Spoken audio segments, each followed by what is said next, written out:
यहाँ पर हमने छोड़ा था कि an H T M L form contains form elements. एक H T M L form के अंदर ना फार्म एलिमेंट्स होते हैं। फॉर एग्जांपल वो कौन कौन से एलिमेंट्स होते हैं? वो होते हैं टेक्स्ट फील्ड्स होते हैं, चेक बॉक्सेस होते हैं, radio button, submit button and many more. For example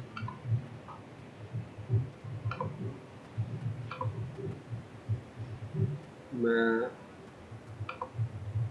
open कर लेता हूँ यहाँ से।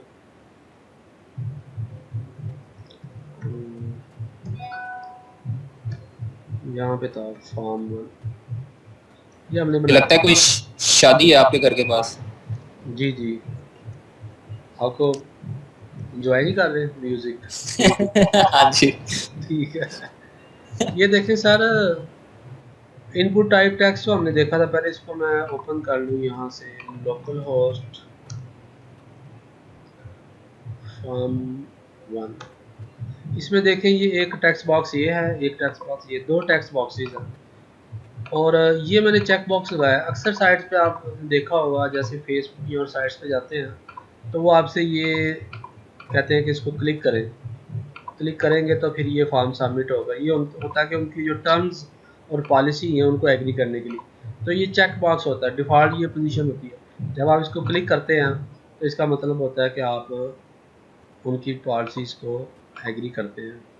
फॉर एग्ज़ाम्पल यहाँ से मैं लॉग आउट कर, इसमें नहीं दिया उन्होंने ऑटोमेटिक लिखा हुआ है कि बहुत सारी साइट्स पे ये होता है। यहाँ पर तो उन्होंने लिखा हुआ है कि by clicking sign up you agree. वरना अक्सर साइट्स पे जब साइन अप करते हैं तो वहाँ पर एक चेक बॉक्स होता है एग्री टू टर्म्स। जी बिल्कुल होता है, जब भी कोई अकाउंट वगैरह भी बनाते हैं तब भी होता है।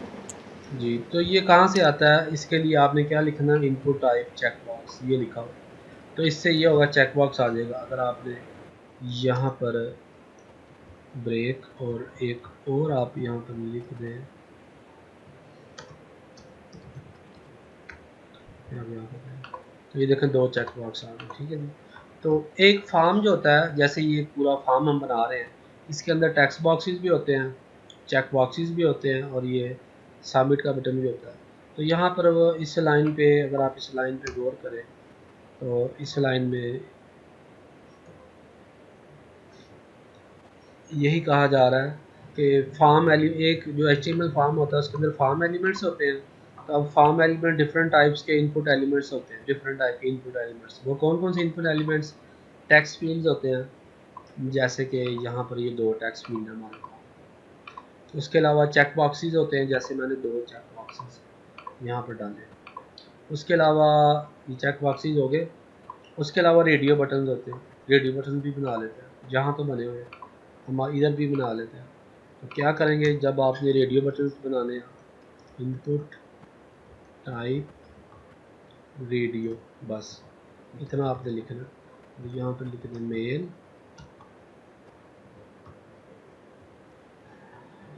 और यहाँ पर लिख दें फीमेल और इसका आउटपुट चेक कर लें। ये देख रहे हैं मेल और फीमेल, ये रेडियो बटन से तो इनके इस तरीके से आप ये रेडियो बटन आ जाए, जैसे ये फेसबुक वालों ने दिए। ठीक है जी। तो इनको आपने अगर आपने फॉर्म बना रहे तो इनको आप कोई नेम भी दे देते हैं। जैसे आप इनको नेम दे देंगे जेंडर, उसको भी नेम दे देंगे जेंडर, सेम नेम दे देना। इस तरीके से सेम नेम देंगे ना तो फिर ये वक्त में एक ही सिलेक्ट होगा। नेम हम कुछ भी दे सकते हैं या कुछ स्पेसिफिक कीवर्ड्स होते हैं जो देने होते हैं?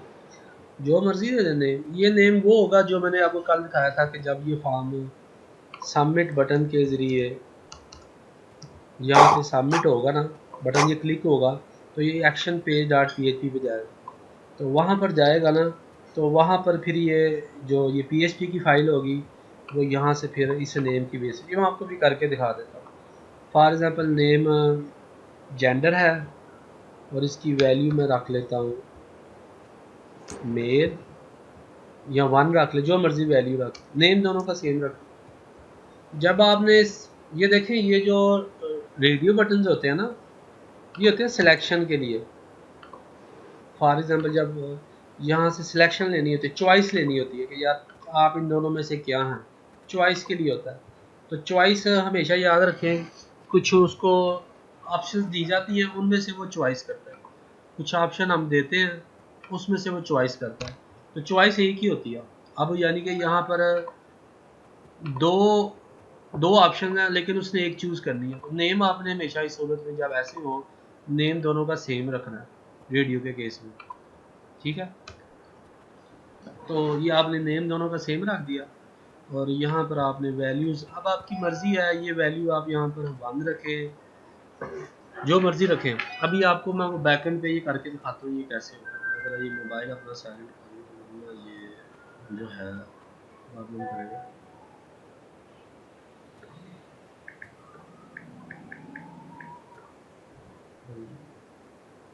अच्छा जी, अब आप देखें, मैं वो फाइल खोलता हूँ ना, क्या था हमारी फाइल का नाम, क्या है, एक्शन अंडरस्कोर पेज। इस फाइल में मैं यहाँ पर कहता हूँ, ये PHP का कोड है, ये आपने समझने की ज़रूरत नहीं, मैं सिर्फ आपको दिखा रहा हूँ कि $_get, और यहाँ पर आपने, अब आपको याद हो चुका होगा पैटर्न, यहाँ पर मैं दूंगा जेंडर।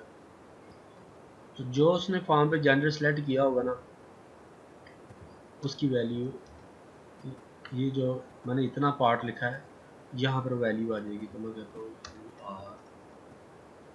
अब इसको चला के देख लेते हैं, रिफ्रेश करें। फर्स्ट नेम दिया जीशान हमायो, और यहाँ जेंडर मेल दिया, इसको सबमिट किया, तो उसने कहा you are Dishan Humayun, you are male. अब अगर मैं यहाँ ये सिलेक्ट कर लूँ तो देखें you are Dishan Humayun, you are female. देखिए, तो इससे, इस एग्जाम्पल से पता चला कि यहाँ से वैल्यू जा रही है, इस फॉर्म से वैल्यू पीछे जा रही है। मेल सेलेक्ट करते हैं तो मेल आ जाता है, फीमेल सेलेक्ट करते हैं तो फीमेल आ जाता है। तो फॉर्म में आप देखें, दो रेडियो बटन्स हैं, दोनों का नेम सेम रखना। जब आपने रेडियो बटन यूज़ करने हैं ना, जब आपने उसको चॉइस देनी है कि मेल हो या आप फीमेल हो, तो चॉइस जब आपने जो उनके नाम फिर सेम रखने हैं रेडियो बटन, ये असूल होता है रेडियो बटन्स के लिए, ये सिर्फ असूल है। बाकी सब के नाम डिफरेंट होते हैं, रेडियो बटन आपने सेम रखना है। ये वैल्यू दी जा रही है, ये वैल्यू यहाँ प्रिंट हो रही है। अगर आप ये वैल्यू यहाँ पर इस तरह लिख देंगे कि इसके लिए 1 कर दें, इसके लिए 0 कर दें। अब क्या होगा, अब आप इसको जब इसको रिफ्रेश करें, जीशान फीमेल, तो आप देखें यू आर 0, फीमेल के लिए 0 वैल्यू आ रही है, मेल सेलेक्ट करेंगे तो ये 1 जा रहा है, ठीक है। तो ये वैल्यू यहाँ से जाती है, जो सिलेक्शन होती है जब ये पोस्ट होता है, तो यहाँ पर ये हिस्सा इसकी वैल्यू लाएगा। 1 रख लें, 0 रख लें, बाज़ M रख लेते हैं, बाज़ F रख लेते हैं, डिफरेंट लोग रख लेते हैं। मतलब ये वैल्यू जस्ट इसलिए की है कि PHP का कोड उसको फेच कर ले, वरना इसकी जरूरत नहीं है। ये PHP वाले के लिए होती है कि PHP का जब पेज जब जाए तो वहाँ पर वो इस वैल्यू को लेके डिसीजन मेकिंग कर ले, या उन्होंने आगे डाटाबेस में स्टोर कर दिया, स्टोर कर ले, तो पता चलेगा क्या, इस वैल्यू के बेस पर से पता चलेगा कि कौन सी चॉइस सिलेक्ट होगी, इस वैल्यू की बेस से पता चलेगा। मैं इसीलिए साथ साथ ये भी, ये बैकएंड पे आपको दिखा रहा हूँ कि कैसे काम आपका फॉर्म इस्तेमाल होता है। बहुत सारे लोग जॉब करते हैं फ्रंट एंड की, वो कई साल 2-2 साल भी करते रहते हैं, उनको PHP का नहीं पता होता, लेकिन ये उनको सारा चीज़ें पता होनी चाहिए ना कि ये कैसे फॉर्म बनाते हैं, ठीक है ना। तो इसमें फिर ये रेडियो हो जाता है, ये चेक बॉक्स में। कोई सवाल हो तो कर लीजिएगा। तो इसमें वो कह रहे हैं कि जो एक फॉर्म होता है ना HTML का, उसके अंदर फॉर्म एलिमेंट्स होते हैं। वो फॉर्म एलिमेंट्स क्या होते हैं, इनपुट एलिमेंट्स होते हैं। कौन कौन से, टेक्स्ट फील्ड्स, जैसे अभी हमने ये 2 टेक्स्ट फील्ड रखे हैं, उसके ये 2, फर्स्ट नेम और लास्ट नेम। उसके अलावा वो कहता है कि जनाब चेक बॉक्सेस होते हैं, जो कि हमने ये 2 रखे हैं, ठीक है जी। और चेक बॉक्सेस की वैल्यू भी आपको करके दिखा देता हूँ कि इन चेक, इसकी भी देखिए, ये जितने भी इनपुट टाइप होते हैं इनकी वैल्यूज़ होती हैं। जैसे ये फर्स्ट नेम की वैल्यू है, इसकी वैल्यू है, तो इस तरह चेक बॉक्सेस की भी वैल्यू होती है। तो आप यहाँ पर लिख दें एग्रीड, और ये सेकंड वाला मैं ख़त्म कर दूँ, ठीक है। तो इसकी वैल्यू क्या, एग्रीड। तो अगर आप यहाँ पर देखना चाहते हैं कि उसने एग्री किया कि नहीं किया, यू आर, और यहाँ पर मैं लिख देता हूँ क्या नेम रखा था मैंने, चेक बॉक्स का नेम रखा था कि नहीं, नेम नहीं रखा, नेम में रख देता हूँ एग्री, कुछ भी नेम रख लें, तो वो नेम यहाँ पर यूज़ होगा। अब इसको रिफ़्रेश करें और ये किया, ये किया, तो उसने कहा you welcome name you R F, यानी फीमेल, यू आर एग्रीड। अब अगर मैं इसको हटा देता हूँ, अब करता हूँ, तो उसने कहा कि अनडिफाइंड इंडेक्स एग्री, इसका मतलब है कि ये एग्री की वैल्यू सेलेक्ट नहीं की गई। तो ये पीएचपी वाले बहरहाल चेक कर लेते हैं इस तरह लगा के ना, इफ़, यानी इसका मतलब यह है कि यहाँ से ये वैल्यू अगर एग्री की दी हो तो यहाँ वैल्यू आ जाती है, अगर ना दी हो तो ये इस तरह ये मैसेज आ जाता है, इसकी वैल्यू नहीं दी हुई। इसका ये पीएचपी का मैसेज है, इसका मतलब है इसकी वैल्यू नहीं दी हुई, ठीक है जी। तो ये मैं कह रहा था कि इस तरह चेक बॉक्सेस की वैल्यू भी आप इस तरीके से जाती है। ये यहाँ से जब क्लिक होता है तो ये जो पेज आ रहा है ना, ये देखिए यूआरएल बदल गया, पीएचपी का पेज आ गया, क्योंकि दो तरह के पेजेस होते हैं ना, एक एचटीएमएल में होते हैं, दूसरा पीएचपी के पेजेस। लेकिन ये पीएचपी जब यहाँ पर देखें, ये पीएचपी का पेज है ना, ये जो कुछ भेज रहा है ये है एचटीएमएल ही। जैसे देखें ब्रेक का टैग है, अब आपने कोई फॉर्मेटिंग करनी है ख़ास, तो पीएचपी में ये होता है कि जैसे ये वेलकम माउस लिखा हुआ आ रहा है, तो आप कहते हैं कि ये वेलकम, इसको चेक कर लें ये क्या है, यहाँ स्पेक्ट में जाएं, तो ये वेलकम वैसे ही सिंपल है। तो जब आपने इसको बनाना होता है फिर सॉरी, यहाँ पर आप क्या करेंगे, H1, इसको आप H1 में लेंगे। अच्छा अच्छा, ये इस तरीके से जो है ना ये बनता है। अब ये H1 में आ गया, क्योंकि ये PHP से जब ये जो इको स्टेटमेंट आप देख रहे हैं ना, ये बेसिकली वापस ये HTML में जा रहा है डाटा। तो यहाँ पर अब इसको मैं रिफ्रेश करता हूँ, तो ये देखें ये अब H1 हो गया। अगर आप यहाँ भी देख लें नीचे रिस्पेक्ट है, ये H1 हो गया, ठीक है। इसी तरह URF है, इसको आप कहते हैं कि ये आपने इसको पैराग्राफ करना है, तो आप इसको पैराग्राफ करते हैं। मतलब पीएचपी जो है वो एचटीएमएल के सारे टैग्स को रीड करता है। जी बिल्कुल, सारे टैग्स वो हो जाते हैं। दो तरीक़ेकार होते हैं ना, ये बेसिकली एक दो तरीक़ेकार होते हैं। ये देखें, पहले ही मैं दिखा दूँ, ये पैराग्राफ बना लिया, तो अब देखें ये वेलकम एफ, अब ये वेलकम एफ पैराग्राफ बन गया, ठीक है। इसके दो तरीक़ेकार होते हैं। एक तरीक़ाकार तो ये जैसे मैंने बताया, दूसरा तरीक़ाकार ये होता है कि क्या किया जाता है कि इसमें इस तरह HTML लिखी जाती है H1, और उसके बाद ये होता है कि यहाँ पर PHP बंद की जाती है, फिर HTML लिखी जाती है। अब आप गौर करें, ये PHP इस तरह लिखी जाती है। अब ये एक ही डॉक्यूमेंट है, पहले H1 लिखा, उसके बाद ये PHP का ब्लॉक है इतना, ठीक है। तो इसके अंदर अब जो कुछ है वो H1 में आ जाएगा, तो उसके बाद H1 क्लोज कर ली, इस तरह भी लिखा जाता है। तो बात एक ही सही। है। बहरहाल ये PHP की बात इस तरीके से। तो ये जब आप बतौर फ्रंट एंड प्रोग्रामर या HTML programmer, HTML front end developer में काम कर रहे होंगे बतौर फ्रंट एंड डेवलपर, तो जो भी PHP वाला बंदा होगा, वो जो भी आउटपुट आती होगी आपको यहाँ, वो मिल ही जाती होगी ना, आप चेक कर लेंगे क्या क्या। फिर आप एक्सटर्नल CSS के थ्रू स्टाइलिंग कर लेते हैं, इसीलिए तो एक्सटर्नल CSS रिकमेंड की जाती है।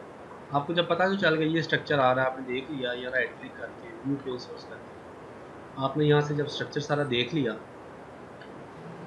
तो आपने फिर आप स्टाइलिंग एक्सटर्नल CSS स्टाइलिंग, ठीक। तो ये वो इसमें ये बताया जा रहा था कि टेक्स्ट फील्ड्स होते हैं, चेक बॉक्स होते हैं। आपने चेक बॉक्स भी लगा के देख ली, यहाँ पर इनपुट टाइप चेक बॉक्स करें तो वो आ जाता है। उसके अलावा रेडियो बटन्स की बात हुई थी, तो रेडियो बटन्स भी आपने लगा के देख लीजिए, इनपुट टाइप रेडियो करो तो रेडियो आ जाता है। उसके अलावा वो कहता है कि सबमिट बटन होते हैं, वो भी आपने ये सबमिट बटन भी लगाना। ये वैल्यू का मुराद लेबल है,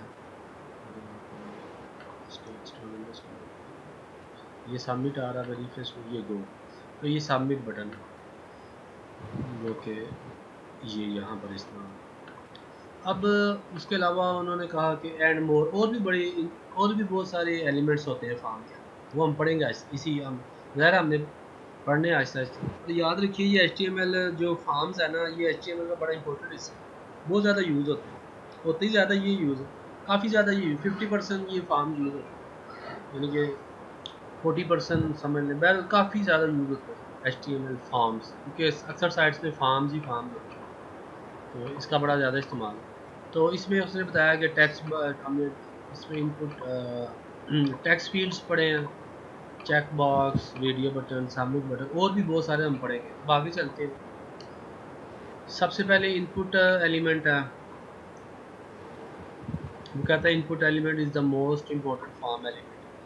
एक HTML फॉर्म के अंदर सबसे ज़्यादा जो इम्पोर्टेंट है ना, वो इनपुट एलिमेंट है, यानी कि ये क्यों देखें, इनपुट लिखते हैं और फिर टाइप टेक्स्ट कर देते हैं, इनपुट लिखते हैं टाइप रेडियो कर देते हैं, इनपुट लिखते हैं टाइप चेक बॉक्स कर सकते हैं। इनपुट ये बहुत ज़्यादा इस्तेमाल होता है।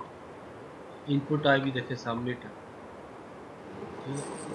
एक HTML माजरत एक HTML फॉर्म में बहुत सारे एलिमेंट्स होते हैं, लेकिन इनपुट एलिमेंट सबसे ज़्यादा इस्तेमाल होता है। ये देखिए उसने ये बताया, इनपुट टाइप टेक्स्ट लिखा तो क्या हो जाएगा, एक वन लाइन टेक्स्ट फील्ड आ जाएगा, वन लाइन। ये देख रहे हैं, ये वन लाइन आ रहा है। इस इनपुट को पूरे को एक टैग नहीं कहेंगे हम? इसको देखें, टैग कर लें, एलिमेंट कर लें, बात एक ही है। टैग कर लें या एलिमेंट कर लें, बात तकरीबन एक जैसी मिलती जुलती है। ज़्यादातर जो बोला जाता है इसको एलिमेंट बोला जाता है। HTML में जो पैराग्राफ है, इसको भी एलिमेंट, पी को भी, हेडिंग को भी, जितने भी आप पढ़ चुके हैं उनको एलिमेंट्स भी कहा जाता है, और टैग्स भी आप कह लें। तो इसमें वो कह रहा है इनपुट टाइप टैक्स, जब इनपुट टाइप टैक्स करते हैं तो क्या होता है कि one line text input field आई, ये वन लाइन है, ये मल्टी लाइन नहीं है। अगर मैं ये एंटर करूँगा तो वो सबमिट होगी, मल्टी लाइन टैक्स बॉक्स नहीं है। मल्टी लाइन बनाना हो तो उसका क्या तरीका है, उसके लिए फिर ये इनपुट टाइप नहीं यूज़ किया जाता, बल्कि उसके लिए जो आप यूज़ करते हैं जी, वो क्या है, वो होता है फॉर्म के अंदर ही है, यानी फॉर्म के अंदर ही आता है, लेकिन इनपुट नहीं होता। तो वो कैसे लिखेंगे, टैक्स एरिया ओपन और टैक्स एरिया क्लोज, ठीक है जी, ओपन क्लोज। यहाँ पर अगर आपने कोई उसकी इनिशियल वैल्यूज देनी है वो यहाँ पर आ दीजिए, नहीं भी दिए तो लगा दो। तो अब इस फॉर्म को ज़रा रीलोड करें तो ये देखें, ये मल्टी लाइन टेक्स्ट बॉक्स आ गया, इसमें आप टेक्स्ट लिख सकते हैं, एंटर करें। ये मल्टी लाइन है, होता है ना बाद साइड्स पे आपने देखा होगा कमेंट्स देने के लिए, ये बड़े बड़े टेक्स्ट, ये इसे कहते हैं टेक्स्ट एरिया। तो जब मैं सबमिट करूंगा तो जो इसमें डाटा होगा वो भी जाएगा? बिल्कुल जाएगा, लेकिन तो आपने फिर इसका नेम भी तो देना है, हाँ वही ना, वही मैं पूछ रहा था। क्योंकि नेम एट्रीब्यूट बहुत इंपॉर्टेंट है। बगैर नेम के ये जो बैकएंड पे फाइल है ये इसको एक्सेस नहीं कर सकेगी। तो अब मैंने ये नेम कमेंट्स दे दिया ना, तो इसको बेशक ख़त्म कर दें, ये तो डिफ़ॉल्ट होता है ना खाली। अब ये देखिए, इसको रिफ्रेश करें तो ये खाली आ रहा। अब मैं क्या करता हूँ कि मैं यहाँ पर करता हूँ इको और एक ब्रेक डाल देता हूँ, बल्कि पैराग्राफ क्लोज, यहाँ डॉलर अंडरस्कोर गेट, और क्या दिया था वहाँ पर हमने, वो था कमेंट। रिफ्रेश कर लें,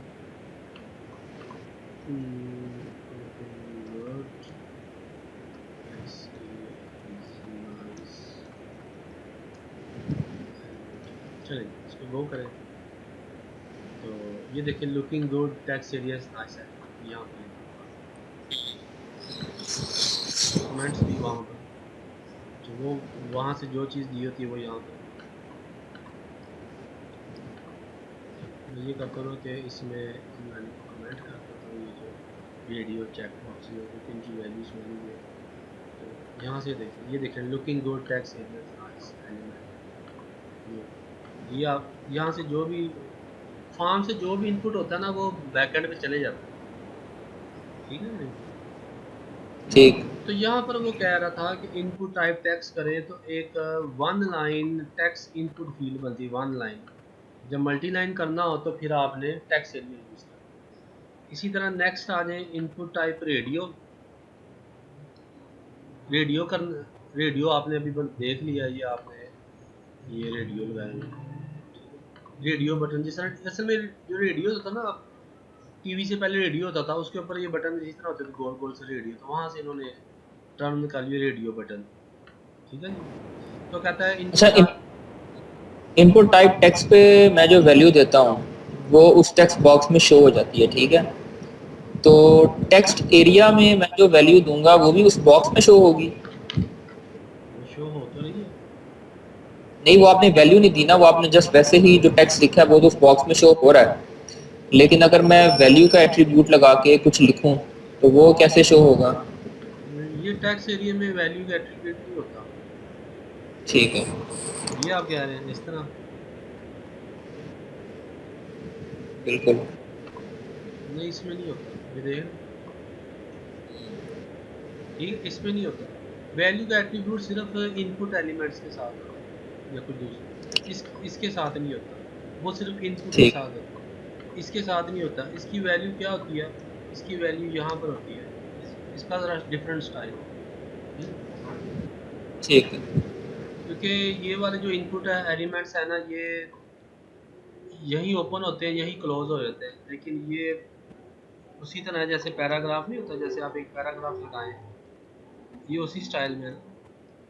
यानी ये ओपन, इनका ओपन टैग भी होता है, क्लोज टैग भी होता है। ये याद रखें, ये पूरे का पूरा एक एलिमेंट है, उसमें ये ओपन टैग है, ये क्लोज टैग है। एलिमेंट ये पूरी चीज़ को करता है। इसी तरह ये टैक्स एरिया, ठीक है। तो ये बस याद रखें कि टैक्स एरिया में वैल्यू नहीं होता एट्रीब्यूट। इसमें जो यहाँ पर लिखते हैं ना, ये वैसे जैसे ही लिखा होता है तो ये यहाँ पर आ जाए ये चीज़। तो इसी तरह वो कहता है इनपुट टाइप टेक्स्ट करेंगे तो one line text input field आ जाएगा। इनपुट टाइप रेडियो करेंगे तो वो रेडियो बटन्स बन जाएंगे, जैसे कि ये रेडियो बटन्स बने हुए हैं।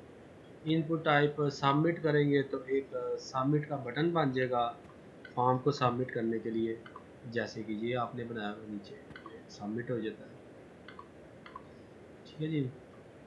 आगे कहा जा रहा है you will learn a lot more about input types later in this tutorial. यानी कि इंशाल्लाह हम इस ट्यूटोरियल में बहुत सारा पढ़ेंगे, इनपुट टाइप्स के मतलब डिटेल में पढ़ेंगे, ठीक है जी।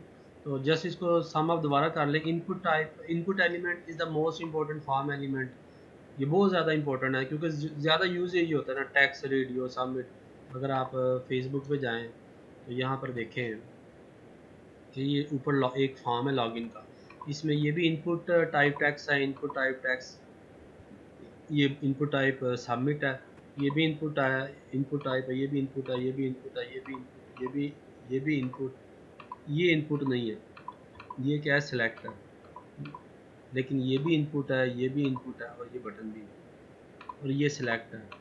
यानी ये लिस्ट इस तरह बनानी हो, ये कैसे बनती है ये भी मैं आपको बता देता हूँ। ये बताई थी आपने, सिलेक्ट ऑप्शंस दिए दोबारा बता देता हूँ। ये इनपुट में ये सिलेक्ट है, सिलेक्ट ओपन, सिलेक्ट क्लोज, और इसके अंदर ऑप्शन, ऑप्शन क्लोज, और ये ऑप्शन की डिस्प्ले वैल्यू होती है। फॉर एग्जांपल यहाँ मैं कह देता हूँ जनवरी, क्योंकि ये इसलिए मैं यहाँ बता रहा हूँ कि मैं आपको बताऊँगा कि इसकी वैल्यू भी, इसकी भी वैल्यू पीछे जाती है। जनवरी,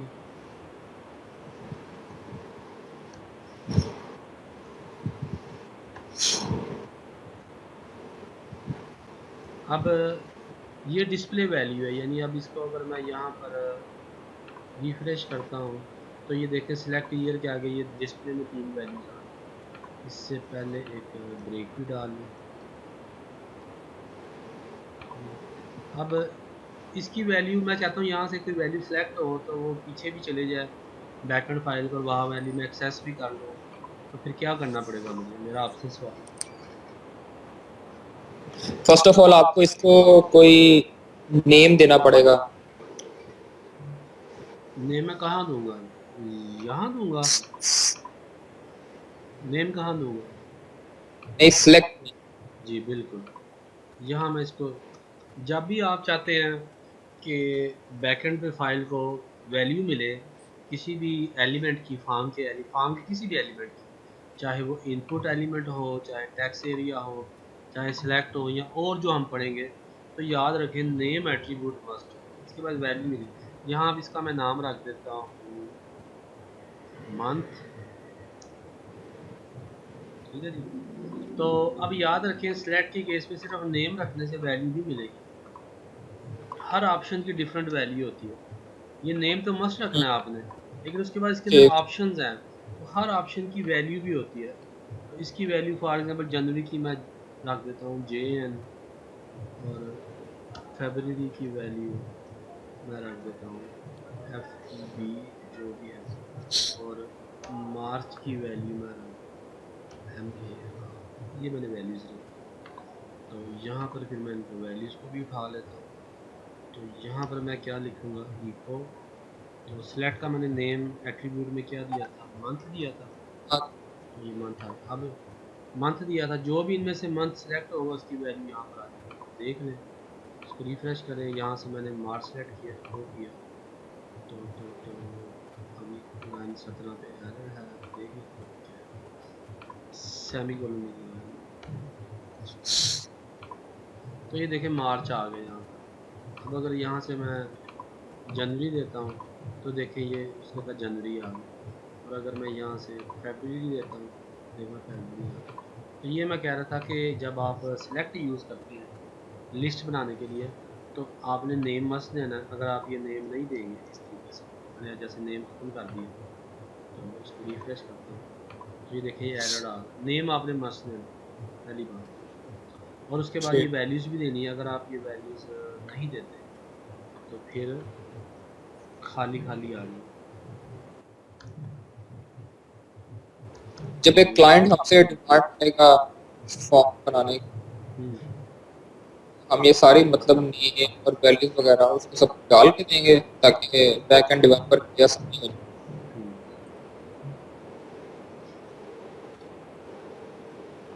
जी बिल्कुल, देंगे ना, वो क्लाइंट आपको कहेगा ना जब फॉर्म बनाएंगे। अगर वो देखिए, जब क्लाइंट आपको कहता है ये फॉर्म बनाए, तो वो आपको पूरी गाइड करता है, पूरा एक एक चीज़ का बताता है। अगर कोई सिलेक्ट आया तो वो सिलेक्ट में वैल्यू भी बताएगा, नहीं बताया तो आप उसे पूछ लें कि जनाब इसमें मैंने क्या देनी है वैल्यूज़। आपका क्लाइंट या डायरेक्ट क्लाइंट होगा, या हो सकता है कोई प्रोग्रामर हो जो आपसे ये फ्रंट एंड का काम करवा रहा हो, तो वो आपको कहेगा कि इसमें ये वैल्यूज़ दे। या हो सकता है वो आपको कि यार जस्ट ये लिख दो, वैल्यूज़ रहने दो, ठीक है ना, बाद में मैं डाल दूँगा, तो वो आपको मुकम्मल बताया जाता है इसमें। अब मैंने यहाँ वैल्यूज़ नहीं दी, तो अब मैं इसको रिफ्रेश करता हूँ, सेलेक्ट किया, गो किया। तो अगर आप वैल्यूज़ नहीं देते तो फिर क्या होता है, जो ये डिस्प्ले में चीज़ होती है वही वो तौर वैल्यू दी जाएगी। जब मैंने वैल्यू नहीं दी तो अब ये पूरी की पूरी ये वैल्यू, फॉर एग्जांपल मैं यहाँ लिखता हूँ मार्च, चलो ये भी अच्छी बात है, पाकिस्तान, बड़ा डिस्प्ले हो लाहौर, जाए।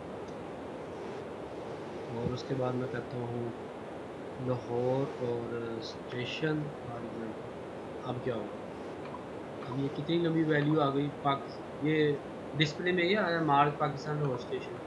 जब सेलेक्ट किया तो वैल्यू में भी वही पूरा। तो जब आप वैल्यू नहीं देते डिफ़ॉल्ट तो फिर ये वैल्यू, तो ठीक है ना, वैल्यू देने की जरूरत ही नहीं है। हाँ, लेकिन मोस्टली केसेस में ये होता है कि वैल्यू चूँकि छोटी दी होती है ताकि उसको बैकएंड पे आसानी से प्रोसेस किया जाए, फॉर एग्जांपल S3 वैल्यू है, ठीक। और इसी तरह यहाँ पर 2 वैल्यू, तो ये आसानी के लिए होती है। तो यार डिस्प्ले ज़्यादा दिखाया जाए डाटा, और बैकएंड पे डाटा कम पास हो, छोटा, इस तरह वैल्यू की।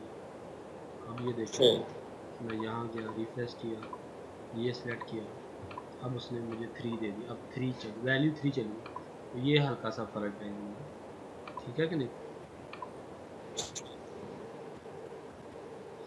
तो बात ये हो रही थी अच्छा, कि जो इनपुट टाइप टेक्स्ट जो है उसको वैल्यू देना वो और चीज है, और ये जो बाकी जितने भी हैं इनमें वैल्यू देना और चीज है, ऐसे ही है ना? क्योंकि उसमें जो हम वैल्यू डालते हैं इनपुट टाइप टेक्स्ट में वो तो जस्ट वो उस फील्ड एरिया में डिस्प्ले करवा देता है, जी लेकिन बाकी हम जहां जहां वैल्यू दे रहे हैं वो हमने बैक एंड पे प्रोसेस करने के लिए देनी होती है।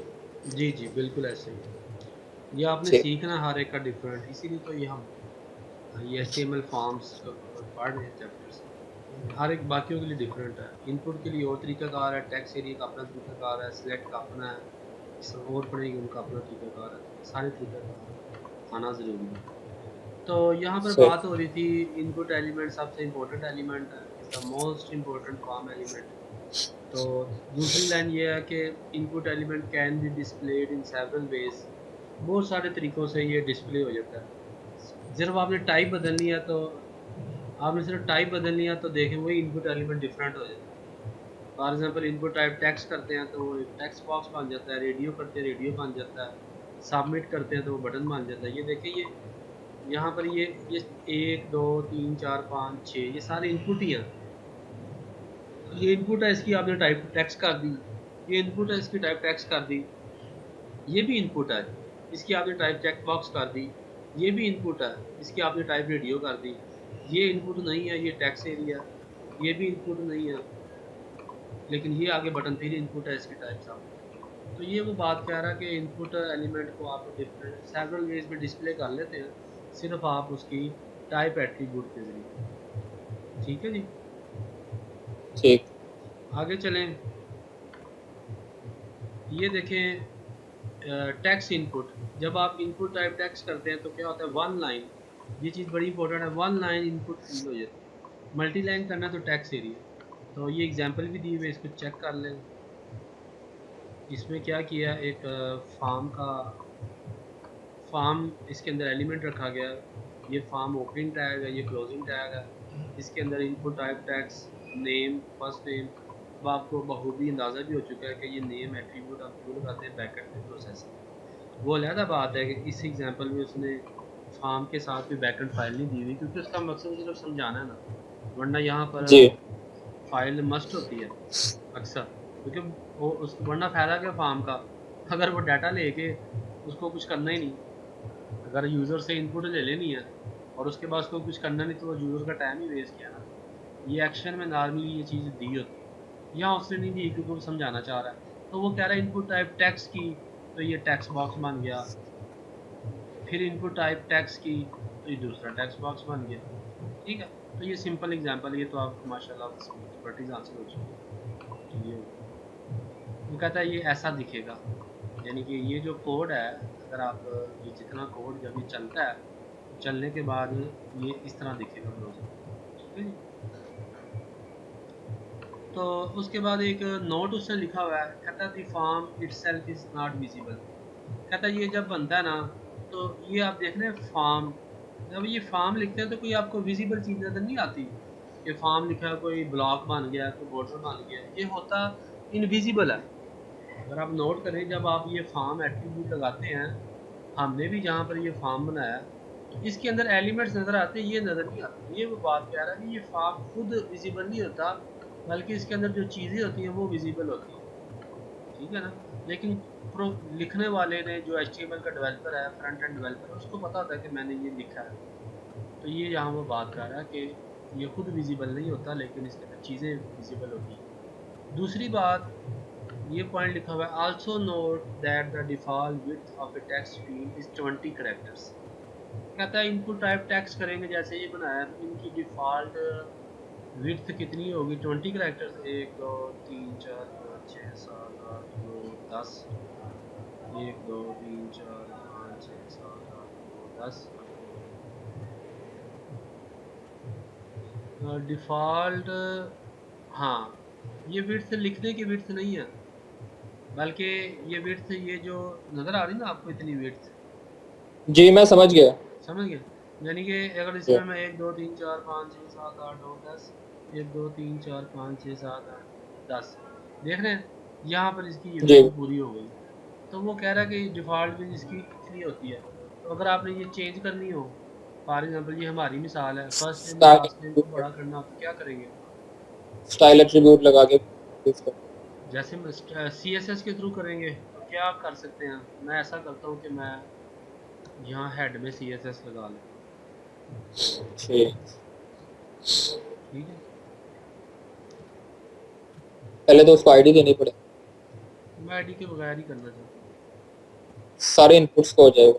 नहीं, सारे का नहीं होगा, मैं करके आपको दिखा दूँ। ये स्टाइल है, ठीक है। तो मैं कहता हूँ इनपुट, और इसकी मैंने विड्थ कितनी देनी है? मैं कहता हूँ कि 50 पिक्सल। अब देखते हैं कि क्या बनता है। छोटी होगी, ज़्यादा करनी है, 250 पिक्सल, 250 पिक्सल होगी। लेकिन अब मसला ये हुआ कि ये भी इनपुट है, ये भी है, तो इसको भी हो गया ना।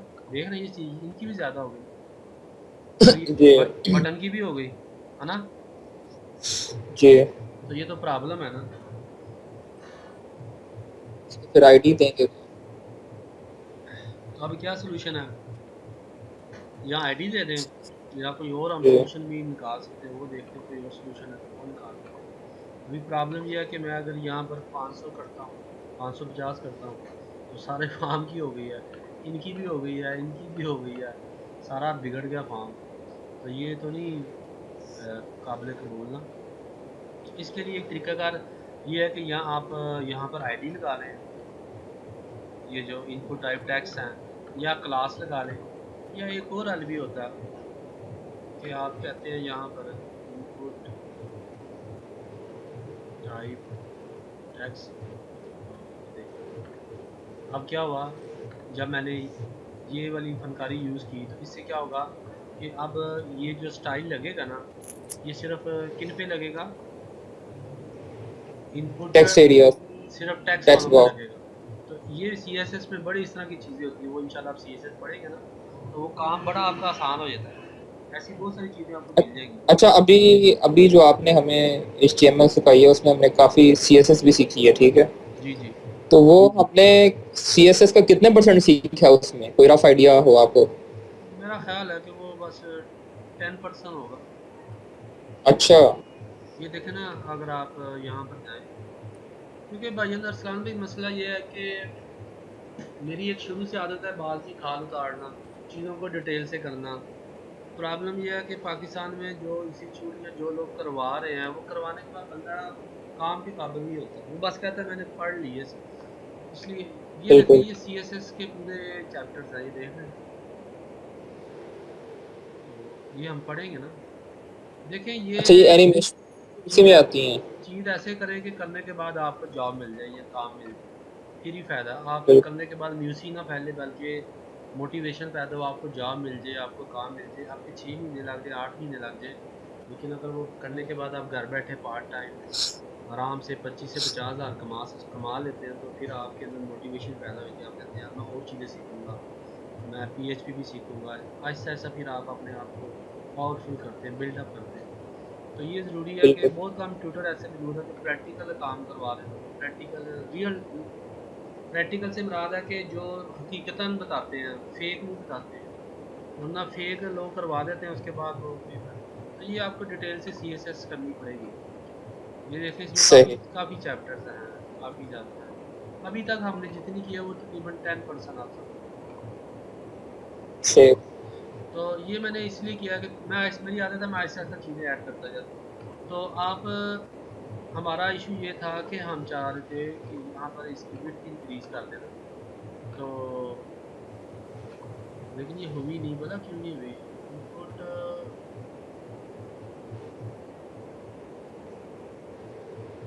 क्योंकि ये नहीं ना हुई इसकी।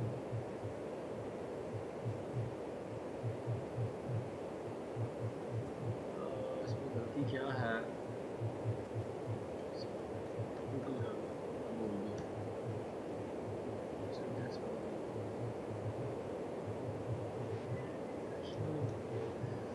बहरहाल इसका है, ये शायद स्पेस का मसला है, ये स्पेस का मसला है। देखना छोटी सी मिस्टेक है, स्पेस दें तो ये काम नहीं करती। तो देखें तो CSS में ये भी चीज़ है। बात कर ये बता ना, बड़ी बड़ी ब्रिकियाँ होती हैं तो स्पेस आप दिया तो काम नहीं करी, तो ये स्पेस नहीं होनी, ये इकट्ठा होगा ये चीज़। तो अब आप देखें ये, अब ये विड्थ लग रही है तो सिर्फ इनपुट ये कौन से इनपुट्स पे लग रही है, जिनकी टाइप टेक्स्ट है। टेक्स्ट। तो अगर इसी तरह अगर आप कहते हैं कि एक और बना लें, अब आप कहते हैं इनपुट टाइप और सबमिट कर लें, और सबमिट में आपके कि वैल्यू हो जाए ये 50%। तो अब क्या होगा कि जो इनपुट टाइप सबमिट होंगे उनकी वैल्यू पर चेक करें, तो ये देखें सबमिट की वैल्यू तो इसकी इतनी है, इसकी वैल्यू पर 350 पिक्सल। ठीक है जी। तो जी यहाँ पर मैं ये पार्ट 2 जो है हमारे फॉर्म्स का, HTML फॉर्म का, मैं इसको क्लोज करना चाह रहा हूँ। कल इंशाल्लाह हम फिर पार्ट 3 करेंगे, इंशाल्लाह ताला चीज़ें हमारी ये कवर होती जाएंगी। आपने एक सवाल किया था लास्ट टाइम, आपको याद हो, बैक लिंक्स का। जी जी। ठीक है ना, तो मैं चाह रहा हूँ सवाल का जवाब भी इसी में दे दूँ। बैक लिंक्स ये होते हैं कि एक सेकंड मेरी वीडियो ये ग्लिच हो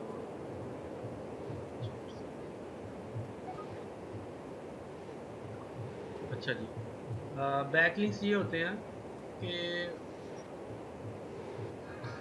एक सेकंड, बैक लिंक्स क्या होते हैं, एक साइड जब दूसरी साइड का लिंक लगाते हैं उसे कहते हैं बैक लिंक। मैं आपको लगा के बताऊँ ये कैसे करते हैं। ये आपकी साइट है फॉर एग्जांपल, ठीक है जी। आप यहाँ पर ये लिंक्स होते हैं, इन्हीं को बैक लिंक्स कहते हैं। ये अच्छा है, यहाँ पर आप लिखते हैं www.facebook.com, ये आपने बैक लिंक लगा लिया। किसको लगाया? फेसबुक को।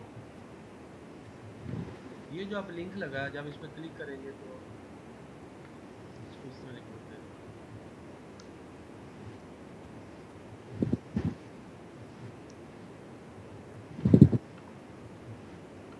इस पर क्लिक करने पे आप कहाँ जा रहे हैं? फेसबुक पे। इसको बैक लिंक कहते हैं।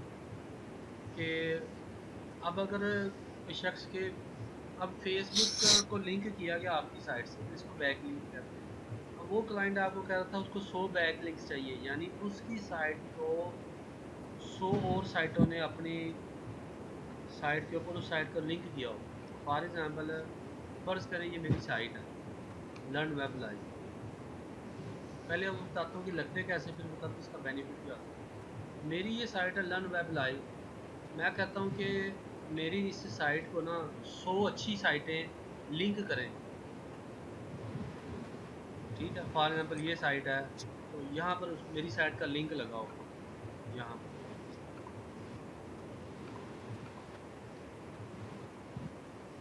ये फॉर एग्जांपल। अब ये लिंक लग गया, ये एक लिंक बैक लिंक लग गया मेरी साइट पे। फिर किसी और की अच्छी साइट है, वो भी अपनी साइट पे मेरी साइट को लिंक कर दे, इस तरह का किसी पेज पे ये लिंक लगा दे इस तरह का, कि जब उस पर क्लिक करें तो मेरी साइट को जाता हो, तो इसे कहते हैं बैक लिंक्स। इसका फ़ायदा ये होता है कि ये एसईओ में काम आती है, और इससे ये होता है कि जो मेरी साइट, अगर मेरी साइट को 1000 साइटों ने बैक लिंक किया होगा ना, तो गूगल में मेरी साइट बड़ी अच्छी जगह पे आ जाएगी। यानी गूगल में जब मेरी साइट पे विजिटर बढ़ जाएंगे, जितनी साइटें बैक लिंक लगे होंगे मेरी साइट को, तो मेरी साइट्स की ट्रैफिक बढ़ जाएगी, लोग ज़्यादा आएंगे इस पर। ये होता है बैक लिंक। नहीं तो अगर एक क्लाइंट कहता है कि मेरी मतलब के वेबसाइट के लिए 100 क्वालिटी बैकलिंक्स क्रिएट करने हैं, अब ये गौर तो करें फिर अल्फाज आप पे, अल्फाज में 100 क्वालिटी, उसने साथ क्वालिटी भी लगा दिया। अब पता है जी क्वालिटी, क्वालिटी बैक लिंक्स। अब क्वालिटी वाले कौन से होंगे? क्वालिटी से मुराद है जो साइट अच्छी हो, क्वालिटी की हो। यानी ये अच्छा साइट क्वालिटी साइट वो कि जो खुद भी पावरफुल हो गूगल के अंदर।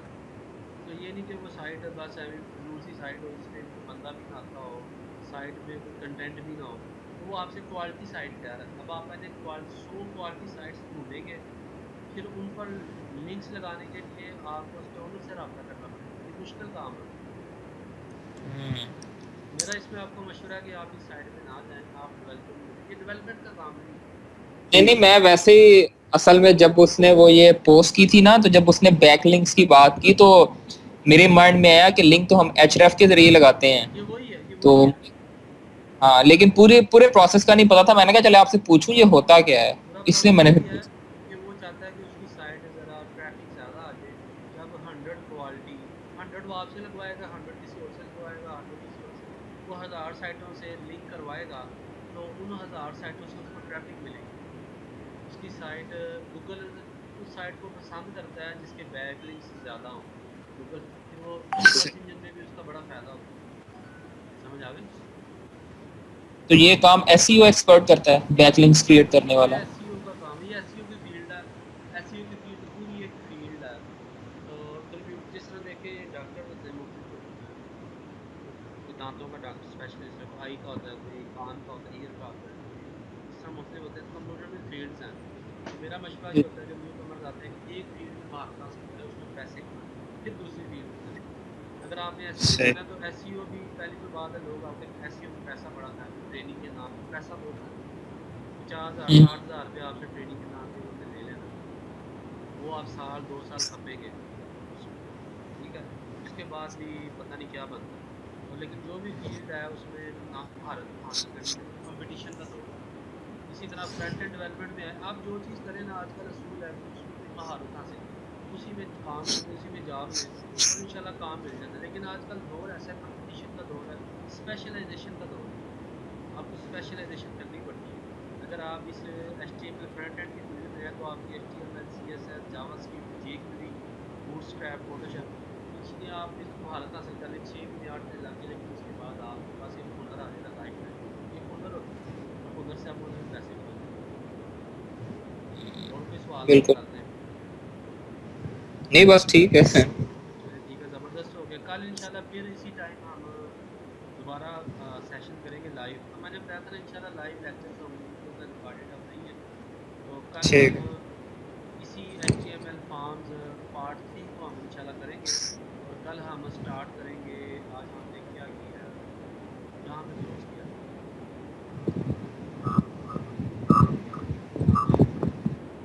यहाँ पर हमने क्लोज़ किया था, यहाँ पे। कल ये फील्ड सेट करेंगे। तो कल ये हमने क्लोज़ किया है कि डिफ़ॉल्ट में कहाँ पे टैक्स यूनिट सिक्योरिटी गाइडर। कल हम इंशाल्लाह पार्ट 3 स्टार्ट करेंगे या रेडियो बटन इनपुट्स। ये हमने कर लिया हुआ है। ठीक। मेरी असल में कोशिश ये होती है अरसलान भाई कि मेरे जो कोर्स करने वाले हैं मैं उनको करते करते याद करवा दूँ। उनको कोई चीज़ का सही। वज़न महसूस ना हो, उनको वो बोझल ना उनका ज़हन हो। वो सुनते सुनते देखते देखते याद कर लें। 3 चीज़ें रिपीट करता हूँ, ख़त्म करवाता हूँ। वैसे भी मैं ठीक। शुरू से मैंने ये चीज़ सीखी है कि जो टीचर्स बहुत तेज़ी से चीज़ें करवा देते हैं, स्टूडेंट्स को फिर दोबारा ही पढ़ना पड़ता है। अब तेज़ी से करवाने का बिल्कुल। फ़ायदा क्या होगा, स्टूडेंट फिर दोबारा लेक्चर देखता है, फिर पढ़ता है। तो स्टूडेंट को अपने साथ ही मिला के उसी टाइम ये चीज़ें ख़त्म करवा दें तो ज़्यादा बेटर है। जी। और जब आपको चीज़ समझ आ रही होती है फिर आपकी मोटिवेशन भी होती है। आप कोई कोर्स या कोई चीज़ रास्ते में कम छोड़ देते हैं जब आपको समझ नहीं आ रही होती, आपको समझ नहीं आती, आपकी थियोरी होती है, आपको कंट्रोल नहीं होता, आप समझते हैं कि यार अभी वो प्ले नहीं कर सकते, मैनिपुलेट नहीं कर सकते, तो आप छोड़ जाते हैं। आप कहते हैं यार मैं नहीं ये कर सकता। अक्सर पाकिस्तान में बहुत सारे लोगों को करने नहीं मिलती। मुझे आज एक ग्रुप में बंदा मिला तो उसने कहा यार, मैंने उससे कहा तू इधर यही चीज़ें इस तरह की कि मैं कोई सॉफ्टवेयर लेके एनिमेशन तो फाइवर पे बस मैं 500 रुपये का काम दे दूँ, इस तरह की चीज़ें। तो उसको मैंने मशवरा दिया, मैंने कहा बराबर आप एक स्किल खुद सीख लें, प्रोग्रामिंग या डेवलपमेंट। उसने कहा ये मेरे ऊपर की चीज़ें हैं। कहता मैंने HTML स्टार्ट की थी साइट से लेके, तो मुझे समझ नहीं आई, मैंने छोड़ दी, मैंने सर से बोला। मैंने कहा दो रीज़न है, एक तो आपने टीचर को इख्तियार किया, आप किसी सीनियर से कंसल्ट कर सकते थे। पहला तो ये था, क्योंकि अक्सर हिंड्रेंस यही होती है कि आपको चीज़ समझ नहीं आती, आपका दिमाग कहता है नहीं यार ये छोड़ दो, ये स्टेप दर्द है, तो आप छोड़ देते हो। लेकिन अगर टीचर हो तो वो आपका एक एक पॉइंट क्लियर करता जाता है। जब वो आपका पॉइंट क्लियर करता है, बिल्कुल। आपको मोटिवेशन मिलती है, आप कहते हैं यार ये तो छोड़ दो, इट्स वेरी ईजी, मोटिवेशन मिलती है ना, आप रुकते नहीं है। ये पहली ये चीज़ है। दूसरा मैंने उसे ये कहा कि यार आपने हम लोगों ने ज़हन बना लिया कि यार हम ये चीज़ें कर नहीं सकते, ये बड़ी मुश्किल चीज़ें हैं, ये हमारे ऊपर की चीज़ें हैं, हमारे ऐसी चीज़ें हैं। अब मुझे बहुत टाइम लगा, मैंने HTML भी शायद प्रॉपर 2-3 साल में सीखी थी। उसमें ये है कि खुद सीखते थे, कोई चीज़ समझ नहीं आई तो सर दर्द शुरू हो गई, आधा घंटा लगा, फिर छोड़ दिया। फिर 3 हफ्ते बाद आए, नहीं समझ आई, फिर 3 महीने बाद आ गई, यानी वक्फा डाल देते हैं कि यार समझ नहीं आ रही। तो हमारी एक हैबिट है कि जो चीज़ माशाल्लाह ये चीज़ें ऐसी नहीं है, करने से आ जाती हैं। तो ठीक है, अस्सलाम वालेकुम। कोई और सवाल है बताएं, मैं पूछता हूँ। HTML के जी, माशाल्लाह जिस तरह से आप आवाज़ नहीं आ रही भाई।